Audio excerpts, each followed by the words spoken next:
말 한마디가 천냥 빚을 갚는다 하지만 그 한마디가 비수가 되어 평생 쌓은 신뢰를 무너뜨리기도 한다. 정약용은 유배지에서 아들에게 편지하며 이렇게 남겼다. 거짓말을 입 밖에 내지 말라.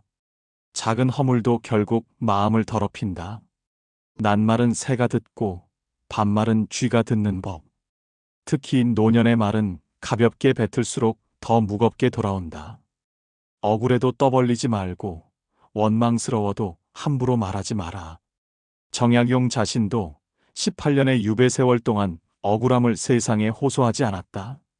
그는 침묵 속에서 학문에 정진했고 결국 500권 가까운 저술을 남겼다. 그 침묵이 오늘날 우리에게 교훈이 된다. 말하지 않음으로 존경을 얻고 드러내지 않음으로 신뢰를 얻는다. 젊은 날엔 솔직한 것이 미덕이었다. 그러나 지금은 절제가 미덕이고 침묵이 힘이다. 정약용은 또 이렇게 일러주었다.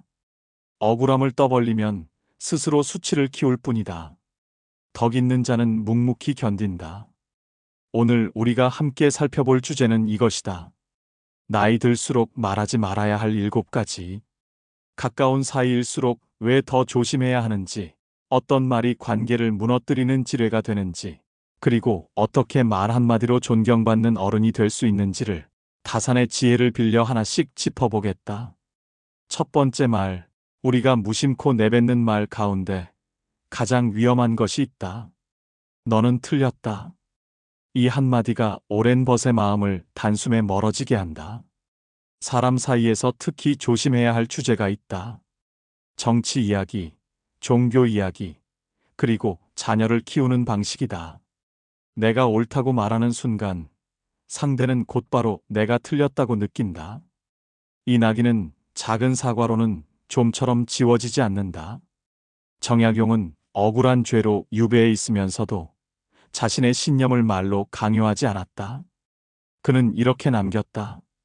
억울함을 떠벌리면 스스로 수치를 키울 뿐이다. 덕 있는 자는 묵묵히 견딘다. 이 태도는 형제와의 관계에서도 드러났다.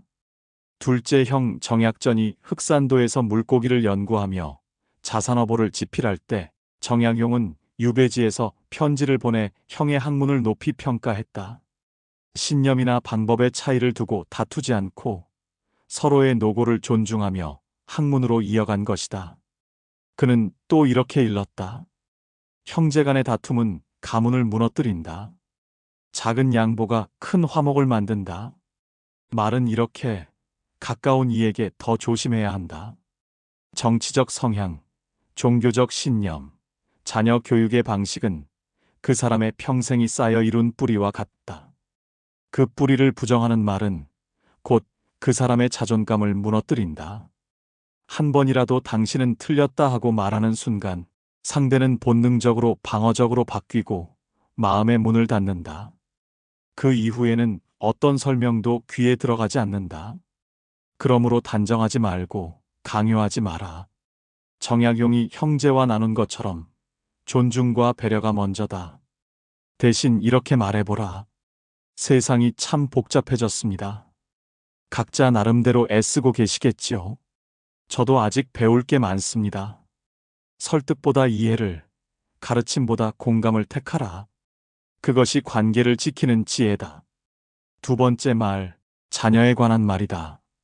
자녀 이야기는 부모의 자존심과 자녀의 자존감이 동시에 흔들리는 양날의 칼과 같다. 우리 세대가 특히 그렇다.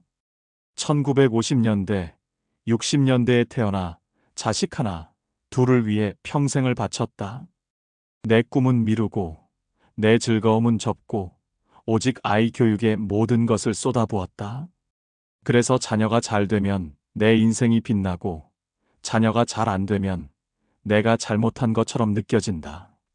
이 마음은 지극히 자연스럽다.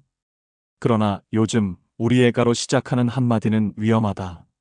남들에겐 비교의 자극이 되고 정작 자녀에게는 낙인이 된다. 좋은 의도로 털어놓은 실패담은 소문이 되고 성공담은 친구의 질투를 건드린다. 무엇보다 무서운 건 기록성이다. 한 번 퍼진 집안 이야기는 오래 남아 아이가 새 출발을 해도 꼬리표가 된다. 정약용은 이 점을 잘 알았다. 18년의 유배 동안 집안의 어려움이 컸으나 바깥에 하소연하지 않았다. 대신 아들에게 편지를 보내 이렇게 일렀다. 세상 사람 앞에서는 당당하라. 어려운 일이 있어도 그것은 우리 가족끼리만 알면 된다. 그의 가르침은 분명하다. 자녀는 부모의 소유물이 아니다. 자녀는 독립된 인격체다. 그들의 인생은 그들 것이고 실패와 성공도 그들 몫이다. 인생은 세옹지마다. 실패가 성공으로, 성공이 실패로 바뀌는 것은 누구도 알 수 없다. 정약용 자신도 과거 시험에 수차례 낙방했다. 그러나 27살에 급제해 조선 최고의 학자가 되었다. 만약 그의 아버지가 우리 아들이 계속 과거에 낙방한다고 떠벌렸다면 나중에 크게 성공했어도 사람들은 여전히 계속 낙방하던 아이라고 기억했을 것이다. 노년의 품격은 여기서 드러난다. 자녀가 잘 되면 감사할 따름이지요 정도로 겸손하게, 어려움이 있어도 각자 때가 있겠지요 정도로 여유롭게 말하라. 정약용은 또 이렇게 일렀다. 가난한 자를 도와주는 이는 드물다. 스스로 대비하지 않으면 남에게 의지할 길은 없다. 자녀 역시 부모에게 의존해 살아갈 수 없다. 부모는 자녀를 세상의 평가로부터 지켜주는 방패가 되어야 한다.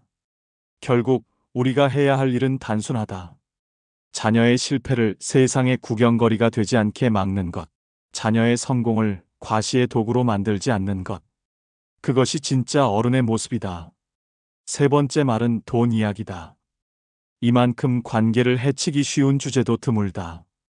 연금이 얼마냐, 얼마나 모았느냐, 자녀에게 얼마를 주느냐 하는 물음은 듣는 이에게는 평가처럼 들리고 말하는 이에게는 의도와 달리 자랑이나 하소연으로 비친다.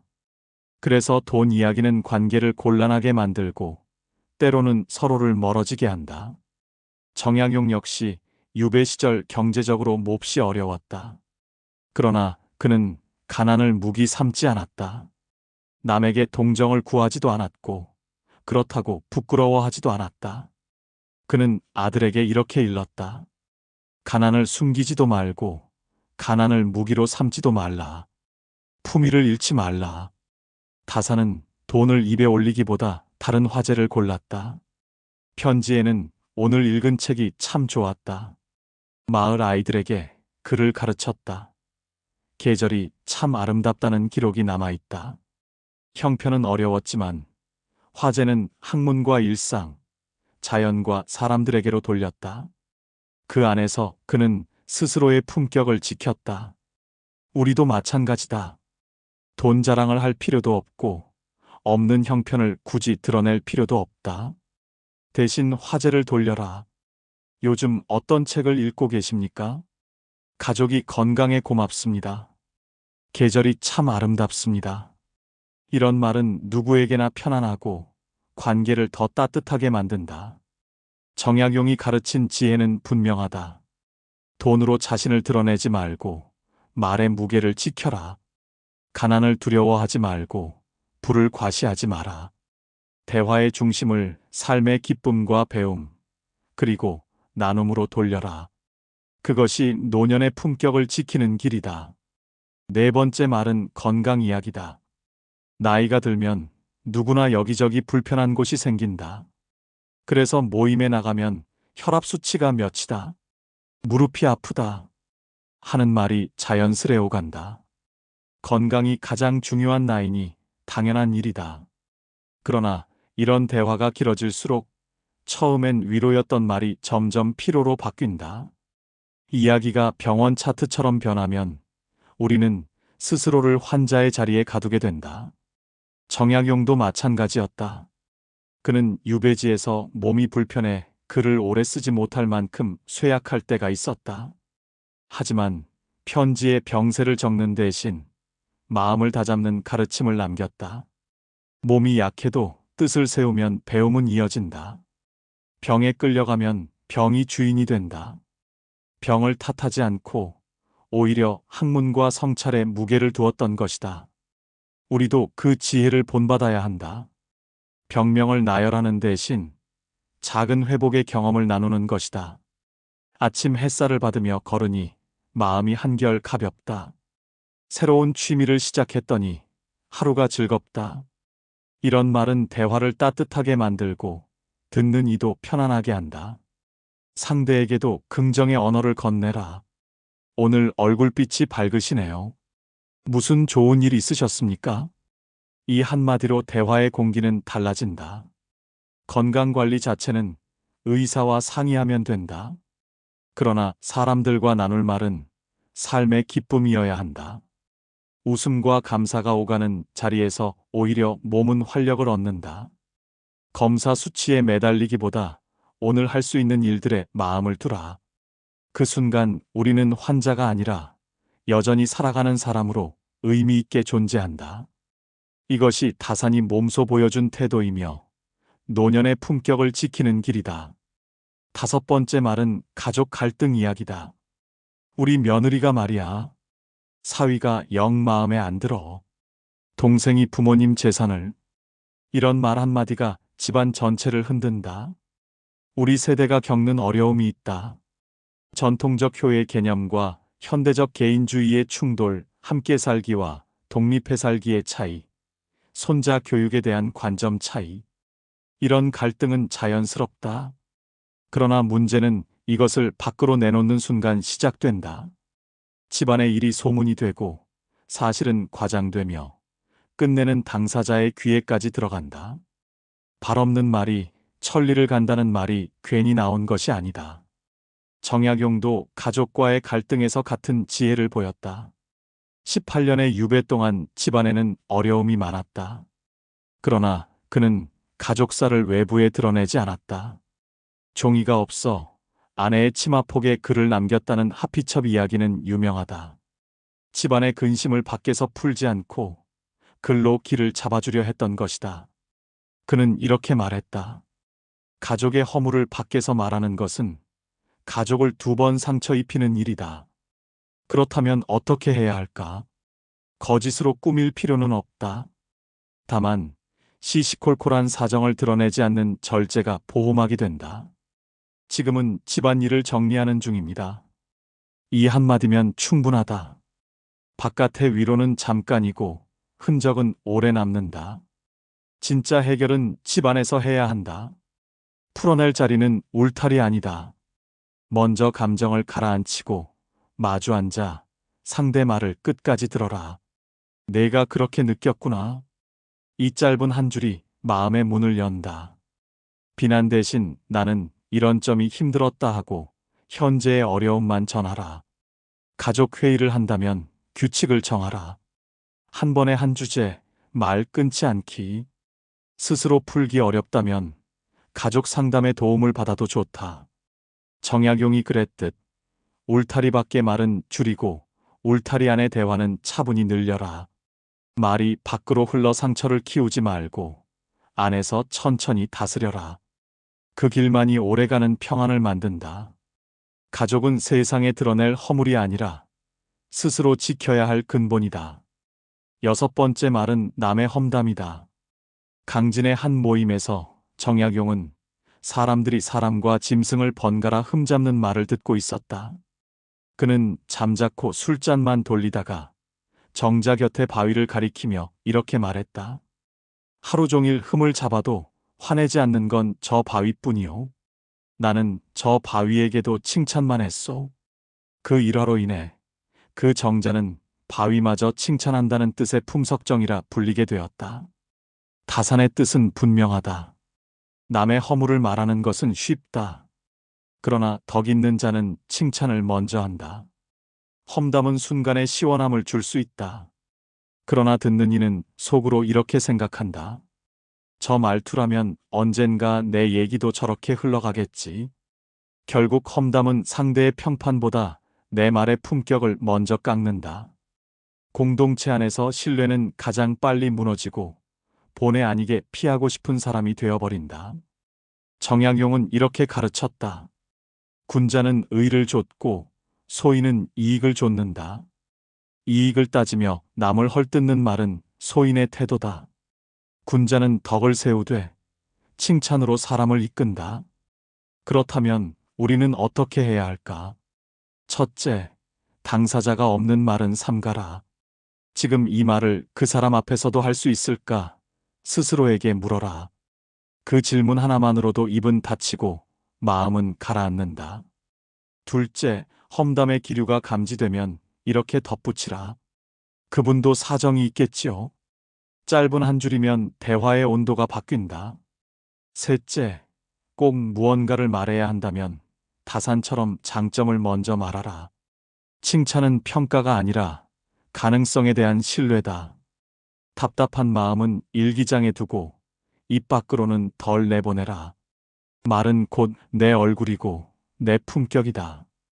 우리의 한마디가 남을 찌르는 칼이 아니라 함께 기대어 설 수 있는 버팀목이 되기를 바란다.